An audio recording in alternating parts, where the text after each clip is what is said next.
Oliveira, faço parte da equipe técnica da Coppercel. Empresa essa que presta assistência técnica e extensão rural pelo projeto Bahia Produtiva. Projeto este que teve iniciativa da CAP, em parceria com o governo do estado da Bahia e financiado pelo Banco Mundial.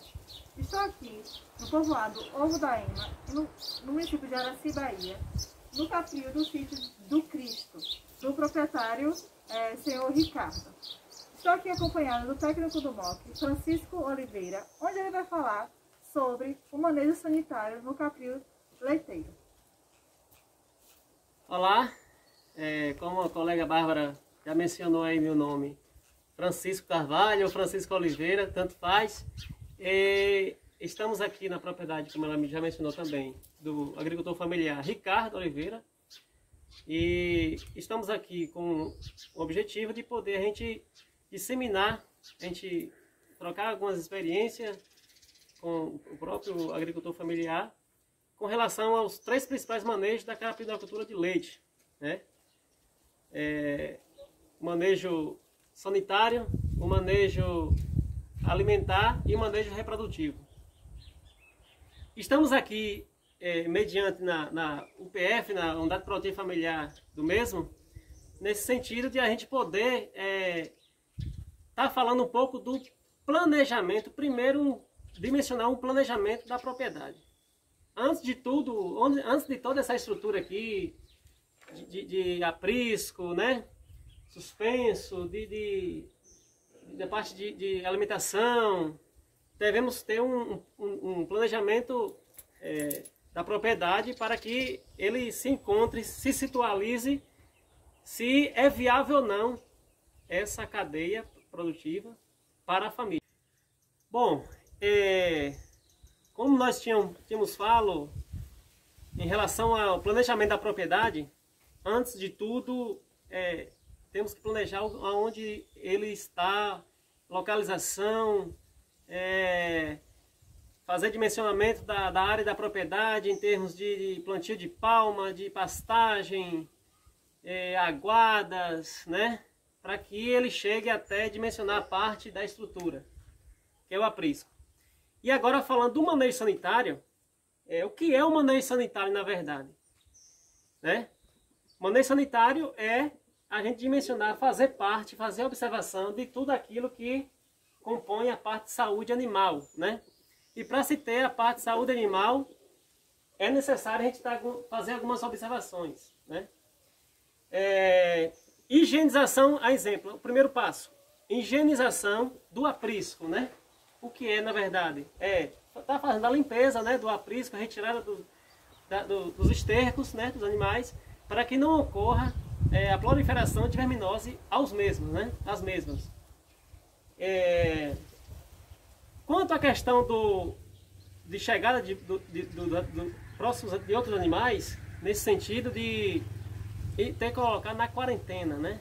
Quarentena essa que você, ao chegar os animais na propriedade, colocar em uma área separada para poder ir se juntar os outros rebanhos.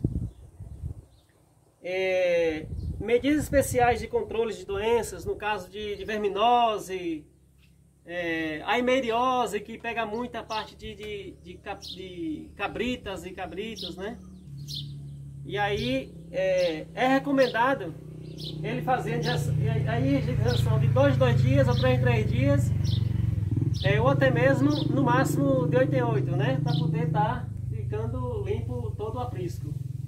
E passar alguma pintura de cal na parede também é necessário para que haja essa prevenção, as medidas preventivas.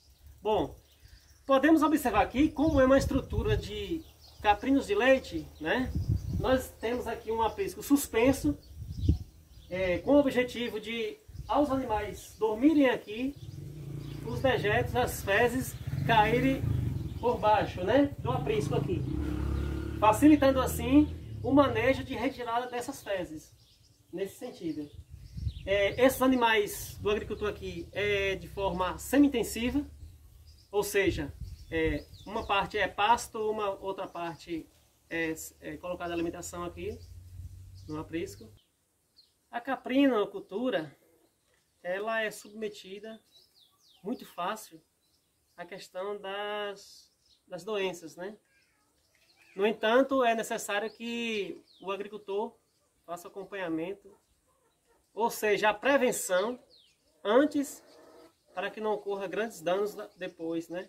E essa prevenção se parte, como a gente já falou anteriormente, a questão da higienização do aprisco. Nesse sentido, nós temos que ser bem direcionado à questão do calendário de vacinação. Calendário esse que algumas literaturas recomendam-se 4 vezes ao ano. No início do inverno, ao final, no início do verão e ao final do verão. Mas novas literaturas já estão num conceito que só é preciso vermifugar um animal se por acaso ele apresente alguns sintomas, né, de verminose. E uma das doenças mais que acometem os animais, os caprinos, são os clostridiums, né? O mal do caroço, né? E para os cabritos são a hemeiriose. Hemeiriose que, se não tratar-se, causando grandes diarreia, até mesmo, né, chegando à anemia e a morte súbita ser bem mais rápida. Para o calendário de vacinação de verminose, nós temos aqui o cartão FAMACHA, né? Dividido em 5 graus, né, de intensidade. O grau 1 está mais vermelho, significa que o animal está com boa sanidade, né? Não tem problema nenhum quanto à verminose. O grau 2 já perde um pouco da sua coloração. O grau 3 seria o limite, né? O centro seria o limite dessa observação. Chegando nesse grau 3, o agricultor, o produtor, ele já tem que ficar alerta, atento para poder estar fazendo já alguma aplicação de vermífugo. O grau 4 já é um estágio mais avançado para chegar ao ponto de o grau 5 ser um animal anêmico, nesse sentido de poder chegar até a morte. Mas, assim, como a gente falou, que a medida preventiva ela equivale muito do que a medida controlada, né? Então, o agricultor pode estar aqui baixando a pálpebra aqui do olho do animal e fazendo essa comparação de cores nesse sentido.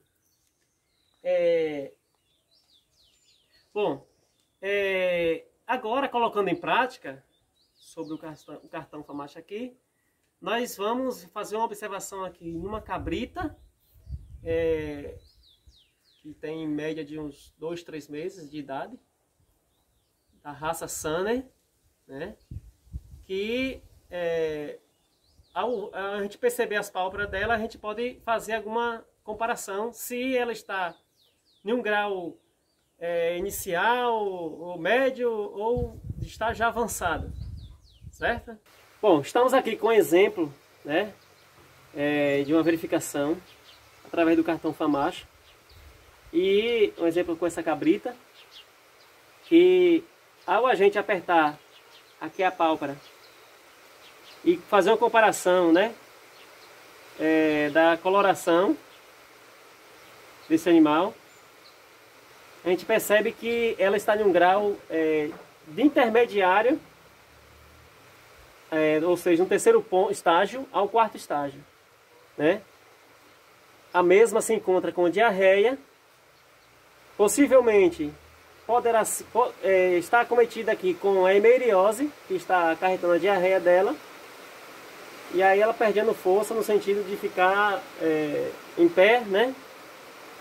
Nesse sentido, ela foi retirada para a quarentena, para manter-se em estágio de recuperação, onde está já sendo medicada nesse sentido. Bom, dando continuidade aqui ao manejo sanitário, falando um pouco sobre a questão dos cuidados que devemos tomar quanto à vermifugação na caprinocultura, né? A parte de medicação, de acordo com tem que ser rígida, né? De acordo com a bula. em relação ao peso do animal, né?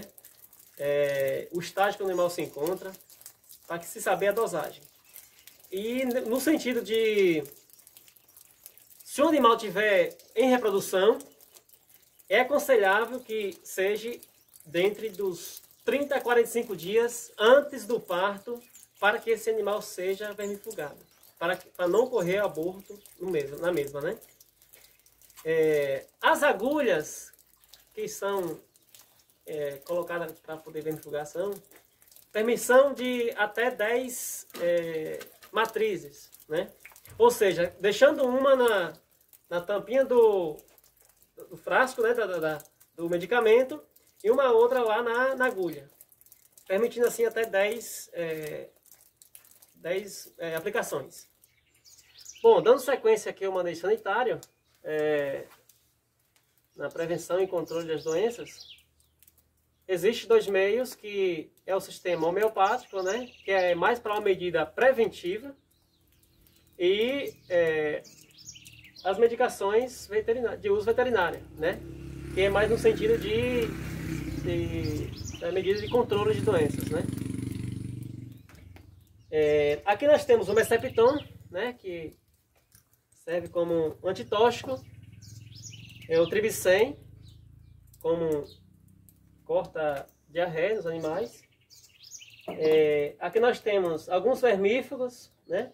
Há exemplos aqui do Farmazole, tem vermectina, tem Bendazol, dentre outros, né?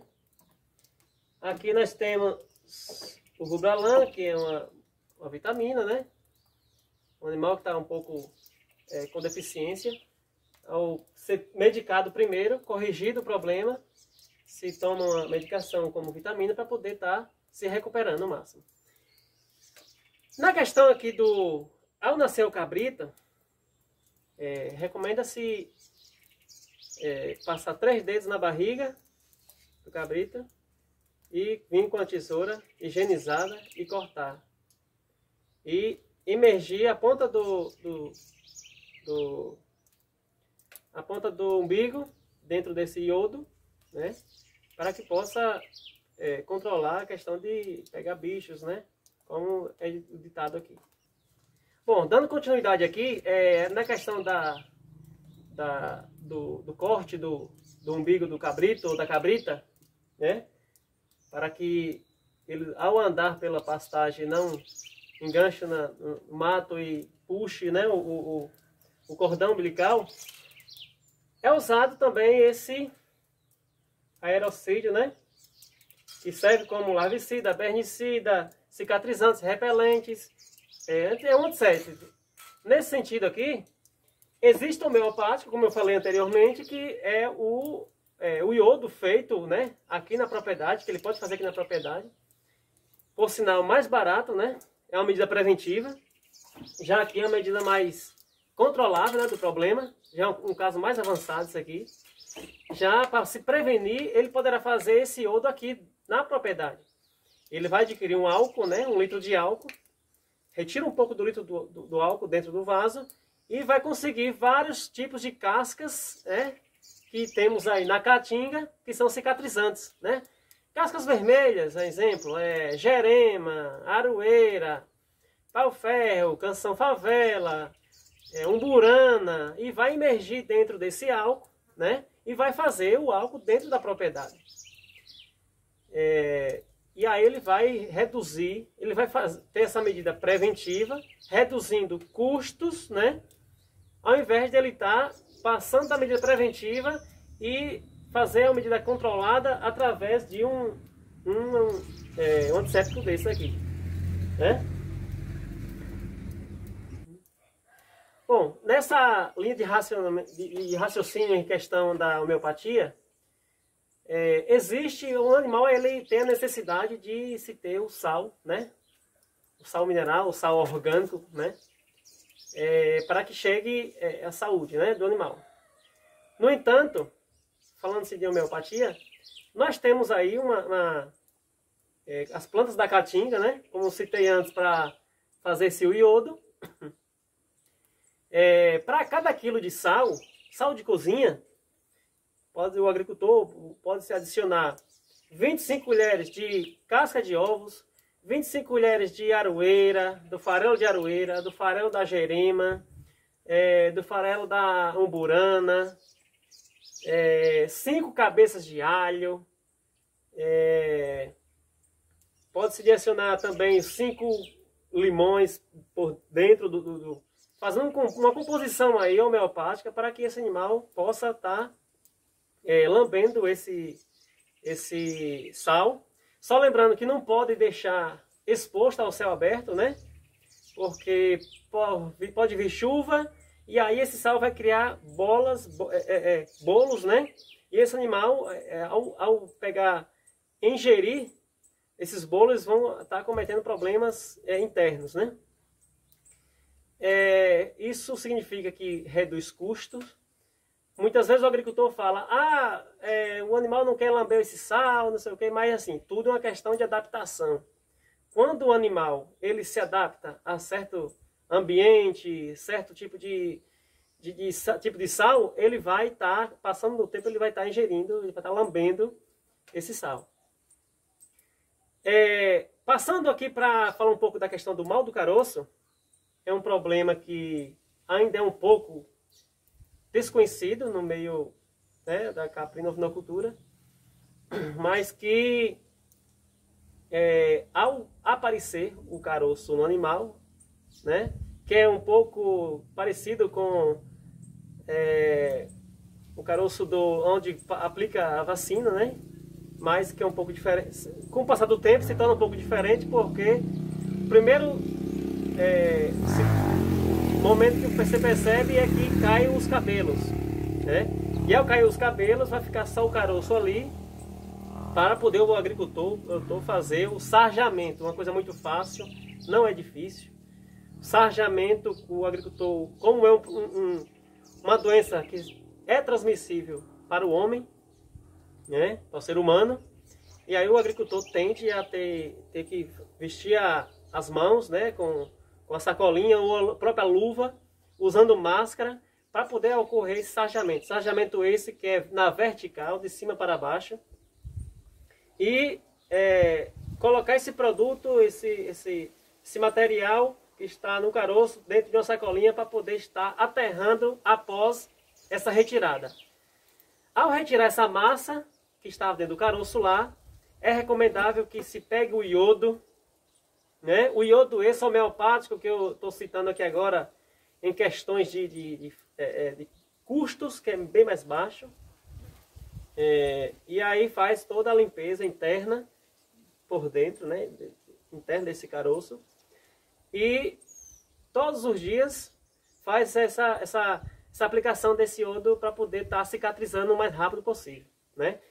Deixando o animal em quarentena, né, para que ocorra esse tratamento até a cicatrização.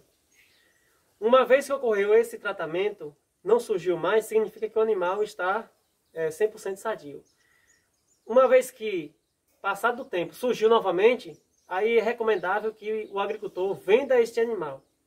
Que a olho nu a gente percebe que está ali por fora, né, externo, né, do animal, mas a gente não tem a gente não observa, não tem como olhar o que está lá dentro do animal, se tem um caroço ou não. Pode ser que esteja com muito problema lá dentro do animal. E aí possa ser que pode passar para outros animais. E aí é recomendável o descarte desse animal. Bom, então, chegando aqui, uma recapitulação da questão do manejo sanitário, né? Tudo que a gente falou sobre a questão da higienização, do planejamento da propriedade, da gestão, né? Nesse todo conceito de observação que o agricultor deve ter. Aí, nesse sentido, ele deve estar sempre acompanhando todos os dias, né? Fazendo a quarentena no momento certo. E o agricultor fazendo isso, ele nunca terá prejuízo, né? Fazendo as medidas preventivas, né? Do que chegar à parte de controlar, né? O problema, a doença. ele fazendo a medida preventiva, ele vai reduzir custos, tempo e até mesmo um índice maior da mortalidade dos animais. A Ter à Distância é uma adaptação das atividades de assistência técnica e extensão rural do Bahia Produtiva, projeto do Governo do Estado da Bahia por meio da Secretaria de Desenvolvimento Rural do Estado da Bahia, executado pela CAR, Companhia de Desenvolvimento e Ação Regional, com recursos provenientes de acordo de empréstimo com o Banco Mundial. Essa modalidade visa dar continuação às atividades de capacitação e apoio para produtores, associações, cooperativas, empreendimentos produtivos e agentes comunitários rurais.